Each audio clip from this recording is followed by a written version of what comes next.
नमस्कार प्यारे साथियों, स्वागत है आप सभी का एक बार फिर से हमारे YouTube channel Prince education point पर। दोस्तों, आज की इस वीडियो में हम बात करने वाले हैं एसएससी सीजीएल के ऑनलाइन फॉर्म फिलअप स्टार्ट हो चुके हैं, आप लोगों को अच्छे पता होगा। ठीक है, हम इस वीडियो में बात करने वाले हैं कि आप सभी के लिए क्या क्या डॉक्यूमेंट की रिक्वायरमेंट पड़ेगी। साथ ही आपको ये भी बताने वाला हूँ कि फोटो आपको किस तरीके का अपलोड करना है, सिग्नेचर की डायमेंशन क्या होनी चाहिए, सिग्नेचर का साइज कितना होना चाहिए। साथ ही मैं आप सभी को ये भी बताने वाला हूँ कि आपके जो एजुकेशन क्वालिफिकेशन है कब तक कंप्लीट हो जानी चाहिए। साथ ही मैं आपको ये भी बताऊँगा कास्ट सर्टिफिकेट स्टेट का चलेगा, सेंट्रल का चलेगा, एससी के लिए, ओबीसी के लिए, जनरल के लिए कास्ट सर्टिफिकेट की जरूरत पड़ती है नहीं। साथ ही आपको ईडब्ल्यूएस का कास्ट सर्टिफिकेट कब तक का वैलिड होना चाहिए, सही है, ओबीसी का कास्ट सर्टिफिकेट की वैलिडिटी कितनी होगी, और साथ ही आपका कब तक का बना होना चाहिए, वो कैंडिडेट कैसे अप्लाई कर पाएंगे, वो पूरा डिटेल में बात करूंगा। साथ ही और भी एजुकेशन क्वालिफिकेशंस के बारे में जानकारी शेयर करने वाला हूँ। मीन्स आपको डॉक्यूमेंट को लेकर कंप्लीट डिटेल एक्सप्लेनेशन देने वाला हूँ फॉर्म फिलिंग के पूरे प्रोसेस के बारे में, जिससे कि आपको फॉर्म भरते टाइम किसी भी दिक्कत का सामना ना करना पड़े और फाइनली आप सेलेक्ट हो पाएँ। क्योंकि काफ़ी कैंडिडेट होते हैं डॉक्यूमेंट की वजह से भी दिक्कत होती है उनके लिए बाद में, और वो रिजेक्ट का कारण भी बन पाते हैं। ठीक है ना, तो ये गलती आप लोग ना करें। तो दोस्तों, आप सभी ये वीडियो बहुत हेल्पफुल रहने वाला है, आप सभी इस वीडियो को जरूर देखिएगा। अगर आप इस वीडियो को कंप्लीट देख लेते हो फिर आपको कोई अन्य वीडियो देखने की जरूरत नहीं पड़ेगी। तो चलिए दोस्तों, वीडियो को स्टार्ट करते हैं। उससे पहले मैं आप सभी को बताना चाहूँगा, अगर आप इसी तरह की अपडेट पाना चाहते हैं तो चैनल को सब्सक्राइब करके बेल आइकन बटन प्रेस कर लीजिएगा, जिससे कि मैं जब भी कोई आगे वीडियो लेके आऊँ उसका आपको तुरंत का तुरंत अपडेट मिलता रहे। चलिए दोस्तों, वीडियो को स्टार्ट करते हैं बिना देरी के।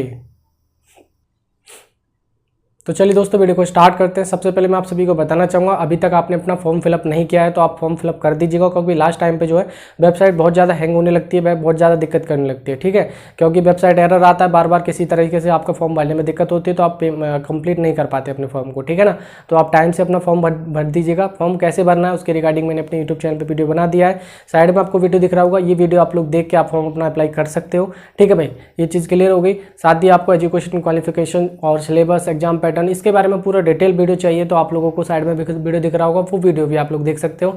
दोनों वीडियो का लिंक मैं आपको वीडियो के डिस्क्रिप्शन बॉक्स में प्रोवाइड करा दूंगा। चलिए अब बात करते हैं इसकी लास्ट डेट के बारे में। थोड़ा सा मैं आपको बता देता हूं। देखिए, 24 जुलाई 2024 इसकी जो लास्ट डेट है, तो उससे डेट से पहले आप लोग फॉर्म अप्लाई कर दीजिएगा। मैं गारंटी से कहता हूँ 20 जुलाई के बाद वेबसाइट नहीं चलेगी। ठीक है ना, ये चीज़ भी आप लोग देख लीजिएगा। ठीक है भाई, अब बात कर लेते हैं आपकी, देखिएगा, एसएससी सीजीएल एग्जामिनेशन 2024 के बारे में। देखिए, सबसे पहले बात करते हैं कि फोटो को लेके। ठीक है, लाइव फोटो इस बार अपलोड कराया जा रहा है, जो कि आप लोग अच्छी तरह से जानते होंगे।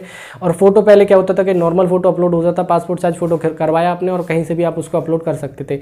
लेकिन अब क्या सिस्टम कर दिया इन लोगों ने कि अब आपको जो है लाइव फोटो अपलोड करना पड़ेगा, जिसमें कि आपको मैं बताना चाहूँगा फोटो आपको कैसा अपलोड करना है वो भी मैं आप सभी को बता देता हूँ। सबसे पहले आपको ध्यान रखना है कि आपका जो फोटो जब आप लोग ले रहे हैं तो देखिए उसका जो बैकग्राउंड है वो आपका प्लेन बैकग्राउंड होना चाहिए। कैसा होना चाहिए?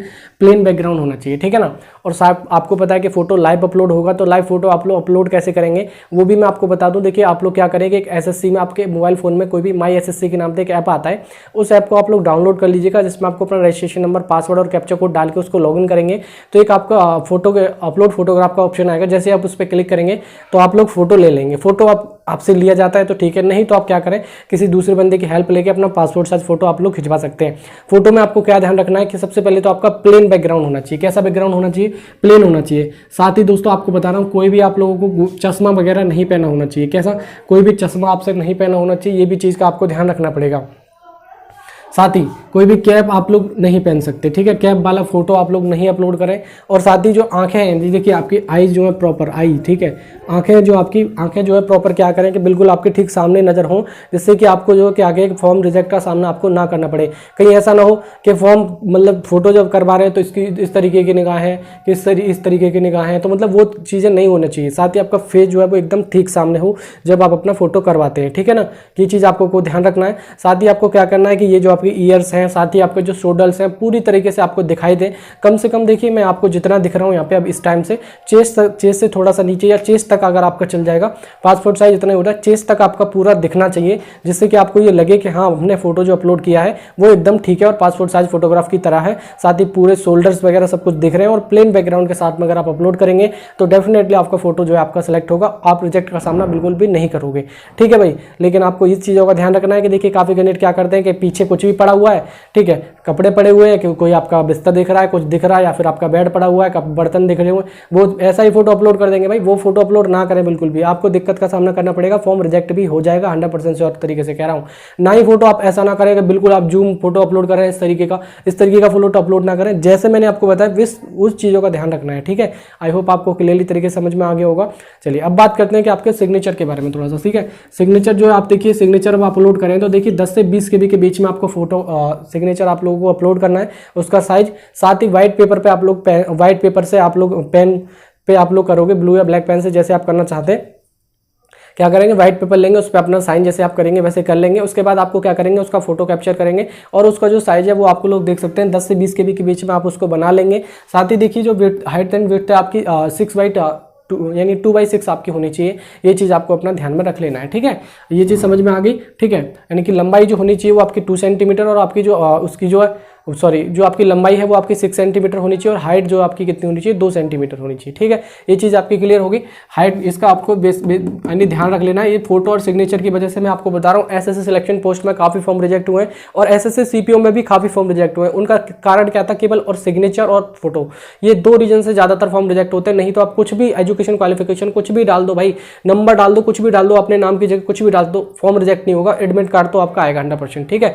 ये आपको गलती नहीं करनी, ये चीज़ मैं आपको पहले बता रहा हूँ कहने का, ठीक है। आगे बात कर लेते हैं। देखिएगा आपका एजुकेशन क्वालिफिकेशन को लेकर सबसे ज़्यादा मन में डाउट होगा कि एजुकेशन क्वालिफिकेशन आपकी कब तक की होनी चाहिए। अगर मैं आपके एजुकेशन क्वालिफिकेशन को लेकर बात करूं तो देखिए आपका जो है डिग्री आपने होनी चाहिए, आपको अच्छे से पता होगा। कोई भी डिग्री अगर आपने कर रखी है इस बात से कोई मतलब नहीं है, डिग्री एनी डिग्री चल जाएगी, ठीक है। साथ ही अगर मैं बात करूँ तो देखिए फाइनल ईयर वाले कैंडिडेट के लिए दिक्कत होगी, तो फाइनल ईयर वालों के लिए मैं आपको बताना चाहूँ, आपका जो रिजल्ट है, ठीक है, आपका जो रिजल्ट है आपको मैं पहले बता देता हूँ, ठीक है। जो आपका रिजल्ट होना चाहिए वो आपका रिजल्ट जो 1 अगस्त 2024 से पहले आपका रिजल्ट जो आ जाना चाहिए, ठीक है। कितना, 1 अगस्त 2024 से पहले आपका रिजल्ट आ जाना चाहिए, तभी इस वैकेंसी के लिए आप एलिजिबल हैं। अगर मान लो देखिए आप फॉर्म भर देते हैं, कोई बात नहीं, फॉर्म भर दो, पेपर दे लोगे, कोई दिक्कत नहीं, लेकिन फाइनल सिलेक्शन नहीं होगा, ठीक है।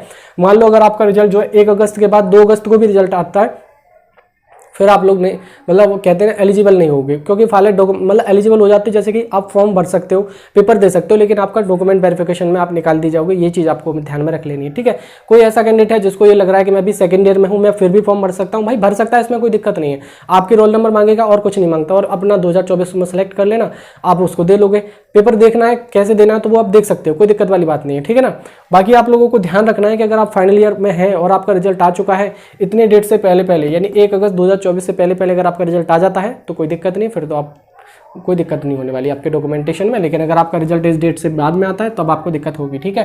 लेकिन कब होगी, डॉक्यूमेंटेशन में होगी, उससे पहले कोई दिक्कत नहीं होगी, ठीक है। ये चीज़ आपकी क्लियर होगी। चलिए अब बात करते हैं, देखिएगा चौथे नंबर पे यानी कास्ट सर्टिफिकेट को लेकर सबसे ज़्यादा डाउट होता है। सबसे पहले मैं आपको बता देता हूँ, यूआर यानी जनरल कैटेगरी का कोई भी कास्ट सर्टिफिकेट नहीं बनता है, ठीक है। मैं आपको पहले बता देता हूँ, यूआर जो कैटेगरी होती है, जनरल कैटेगरी का कोई भी कास्ट सर्टिफिकेट नहीं बनता, ये चीज़ आपको ध्यान में रख लेनी है, ठीक है। सेकंड नंबर पर बात करते हैं, जो कास्ट सर्टिफिकेट बनता है वो आपका ईडब्ल्यूएस, ओबीसी, एससी और एसटी का बनता है, ये भी आपको ध्यान में रख लेना है। कास्ट सर्टिफिकेट 2 तरीके के होते हैं, मान लो एक आपका सेंट्रल गवर्नमेंट का, एक होता है आपका स्टेट गवर्नमेंट का। मान लो मैं यूपी से बिलोंग करता हूं तो यूपी में एक उत्तर प्रदेश सरकार का कास्ट सर्टिफिकेट बनेगा, एक आपका सेंट्रल गवर्नमेंट का कास्ट सर्टिफिकेट होता है। जो सेंट्रल गवर्नमेंट का कास्ट सर्टिफिकेट होगा वो केवल सेंट्रल की वैकेंसी के लिए एलिजिबल होते हैं, वो लिए मांगता है बस, ठीक है। सेंट्रल की जो वैकेंसी निकलती है उनके लिए मांगता है, जैसे कि एसएससी, रेलवे वगैरह, इन सब में जो भी सेंट्रल गवर्नमेंट की जितनी भी वैकेंसी होंगी उन सब में सेंट्रल गवर्नमेंट का ही कास्ट सर्टिफिकेट मांगेगा। जब आप अपना फॉर्म का एप्लीकेशन फॉर्म भरोगे तो आप नोटिफिकेशन एक बार रीड करना, नोटिफिकेशन में नीचे आपको कास्ट सर्टिफिकेट दिख जाएगा, उसमें कोई दिक्कत नहीं है, ठीक है ना। ये चीज आपकी क्लियर होगी। तो आप लोग जब अपना कास्ट सर्टिफिकेट अपलोड कर रहे हैं, कोई भी आप लोग कास्ट सर्टिफिकेट है, तो आप लोग ध्यान रखें, कास्ट सर्टिफिकेट हालांकि एसएससी के फॉर्म में अपलोड नहीं होता, लेकिन वो कैटेगरी तो सिलेक्ट आपसे करवाता ही है। तो वो चीज़ आपको ध्यान रखनी है कि आपको कास्ट सर्टिफिकेट जो अपलोड, कास्ट सर्टिफिकेट जो है सेंट्रल गवर्नमेंट का आपको अभी से बनवा के रख लेना है, ये चीज़ भी आपको ध्यान में रख लेनी है। क्यों बता रहा हूँ, क्योंकि ऐसा करेंगे काफी क्या करेंगे भाई, अभी तो जरूरत है नहीं, बाद में बनवा लेंगे जो उस टाइम पे जब जरूरत पड़ेगी। नहीं, क्यों नहीं होगी, देखिए मैं आपको बता देता हूँ, डेट भी आप लोगों को मैं बता देता हूँ। वो डेट आप लोग यहाँ पे देख सकते हैं, ये जो डेट आपको दिख रही है ना, ये वाली, ये डेट आप लोग देख लीजिएगा यहाँ पे एक बार, 24 जुलाई 2024, यानी कि इसकी जो लास्ट डेट है आपकी फॉर्म भरने की, जो लास्ट डेट है आप सभी की फॉर्म भरने की, वो डेट से पहले का आपका जो है कास्ट सर्टिफिकेट बना हुआ होना चाहिए, तभी आप इसमें फॉर्म अप्लाई कर पाएंगे। अगर अप्लाई कर दोगे कोई दिक्कत नहीं, फाइनल में निकलोगे फिर बाद में जाके दिक्कत होगी। तो आप लोग कास्ट सर्टिफिकेट को क्या करें कि अपना बनवा लें, अगर अभी तक आपने नहीं बनवाया है तो, ठीक है। किसका? सेंट्रल गवर्नमेंट का। स्टेट गवर्नमेंट का कास्ट सर्टिफिकेट कोई भी अपलोड मतलब डिटेल आप लोग उसमें आपको डॉक्यूमेंट वेरिफिकेशन में नहीं लेके जाना, ये चीज़ आपको ध्यान में रखना होगा, ठीक है। कास्ट सर्टिफिकेट जो चाहिए वो आपका कौन सा चाहिए, इस डेट से पहले का चाहिए, 24 जुलाई 2024 से पहले का, साथ ही जो है आपका सेंट्रल गवर्नमेंट का होना चाहिए, ठीक है। अब बात कर लेते हैं ईडब्ल्यूएस कास्ट सर्टिफिकेट के बारे में। ईडब्ल्यूएस कास्ट सर्टिफिकेट जो होना चाहिए, देखिए वो 1 अप्रैल 2024 के बाद का होना चाहिए, ये भी आप लोगों को ध्यान में रख लेना है। कितना? 1 अप्रैल 2024 के बाद का होना चाहिए, क्योंकि जो आपका ईडब्ल्यूएस का जो है क्या होता है कि 1 साल के लिए वैलिड होता है, आपको अच्छे से पता होगा, ठीक है ना, ये चीज़ क्लियर होगी। अब बात करते हैं देखिएगा आपका ओबीसी के बारे में, ठीक है। अगर मैं ओबीसी के बारे में बात करूं तो लास्ट 3 ईयर तक का वैलिड होता है ओबीसी का, ठीक है। ओबीसी का कास्ट सर्टिफिकेट जो है लास्ट 3 ईयर तक का आपका चल जाएगा। जैसे कि 24 जुलाई से लेकर अगर आप बात करोगे तो लास्ट पीछे के 24 जुलाई तक का आपका चल जाएगा, जैसे कि 2021 तक का, यानी 24 जुलाई 2021 तक का आपका कास्ट सर्टिफिकेट चल जाएगा अगर उसके बाद का बना हुआ है तो। लेकिन कहीं कहीं क्या होता है कि 1 साल के लिए वैलिड होता है ओबीसी का कास्ट सर्टिफिकेट। तो मैं आप सभी से एक सजेशन देना चाहता हूँ कि आप लोग अपना कास्ट सर्टिफिकेट ओबीसी वाले अप्लाई करा दें, ठीक है। अगर आपका देखिए पिछले 1 साल का बना हुआ है तो कोई दिक्कत नहीं। मान लो 2023 का आपको कास्ट सर्टिफिकेट बना हुआ ओबीसी वालों के लिए, ठीक है। ये बात सिर्फ ओबीसी वालों के लिए। मान लो किसी कैंडिडेट ऐसे हैं जिनका सेंट्रल गवर्नमेंट का कास्ट सर्टिफिकेट ओबीसी वालों का 2023 का बना हुआ है, तो बिल्कुल भी कोई दिक्कत वाली बात नहीं है, चल जाएगा बिल्कुल 100% के साथ में, कोई दिक्कत ना लेनी, ठीक है। अब देखिए लाइट चली गई, थोड़ा सा 1 मिनट रुक जाइए। अब देखिए इस तरीके का भी सामना करना पड़ता है, लाइट चली गई अब, ठीक है ना। चलिए कोई बात नहीं, अब देखते हैं। फिलहाल आप लोगों को आई होप क्लियरली दिख रहा होगा मेरे हिसाब से। वैसे अगर थोड़ा सा भी वो कर रहा हो तो वो देख लीजिएगा ना, क्योंकि मैंने ये खिड़की खोल ली है, उसकी लाइट आ रही है थोड़ा सा, बस और कुछ नहीं, ठीक है ना।